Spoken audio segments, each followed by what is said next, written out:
Fish Girl. It was terribly cold. It snowed and was already almost dark, and evening came on, the last evening of the year.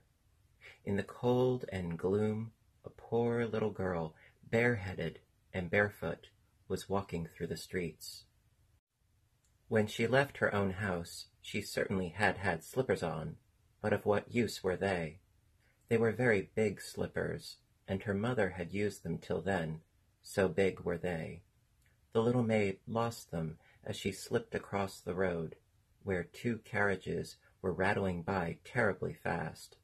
One slipper was not to be found again, and a boy had seized the other and run away with it. He thought he could use it very well as a cradle some day when he had children of his own. So now the little girl went with her little naked feet, which were quite red and blue with the cold. In an old apron she carried a number of matches, and a bundle of them in her hand. No one had bought anything of her all day, and no one had given her a farthing. Shivering with cold and hunger, she crept along, a picture of misery, poor little girl. The snowflakes covered her long fair hair, which fell in pretty curls over her neck, but she did not think of that now. In all the windows lights were shining, and there was a glorious smell of roast goose, for it was New Year's Eve. Yes, she thought of that. In a corner formed by two houses, one of which projected beyond the other, she sat down, cowering. She had drawn up her little feet, but she was still colder, and she did not dare to go home, for she had sold no matches and did not bring a farthing of money. From her father she would certainly receive a beating, and besides, it was cold at home, for they had nothing over them but a roof through which the wind whistled, though the largest rents had been stopped with straw and rags. Her little hands were almost benumbed with the cold.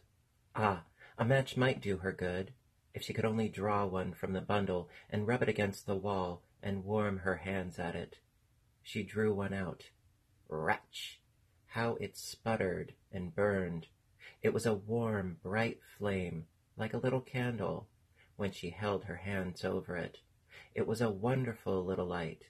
It really seemed to the little girl as if she sat before a great polished stove with bright brass feet and a brass cover. How the fire burned! How comfortable it was! But the little flame went out. The stove vanished, and she had only the remains of the burnt match in her hand. A second one was rubbed against the wall. It burned up, and when the light fell upon the wall, it became transparent like a thin veil, and she could see through it into the room. On the table a snow-white cloth was spread. Upon it stood a shining dinner service. The roast goose smoked gloriously, stuffed with apples and dried plums. And, what was still more splendid to behold, the goose hopped down from the dish and waddled along the floor, with a knife and fork in its breast, to the little girl. Then the match went out, and only the thick, damp, cold wall was before her. She lighted another match. Then she was sitting under a beautiful Christmas tree. It was greater and more ornamented than the one she had seen through the glass door at the rich merchant's. Thousands of candles burned upon the green branches, and colored pictures like those in the print shops looked down upon them. The little girl stretched forth her hand toward them. Then the match went out. The Christmas lights mounted higher. She saw them now as stars in the sky. One of them fell down, forming a long line of fire. Now someone is dying, thought the little girl, for her old grandmother, the only person who had loved her, and who was now dead, had told her that when a star fell down, a soul mounted up to God. She rubbed another match against the wall. It became bright again, and in the brightness the old grandmother stood clear and shining, mild and lovely. "Grandmother," cried the child, "oh, take me with you. I know you will go when the match is burnt out. You will vanish like the warm fire, the warm food, and the great, glorious Christmas tree." And she hastily rubbed the whole bundle of matches, for she wished to hold her grandmother fast. And the matches burned with such a glow that it became brighter than in the middle of the day. Grandmother had never been so large or so beautiful.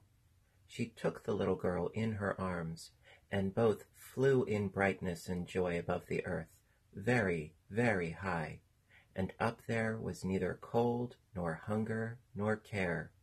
They were with God. But in the corner, leaning against the wall, sat the poor girl with red cheeks and smiling mouth, frozen to death on the last evening of the old year. The New Year's sun rose upon a little corpse.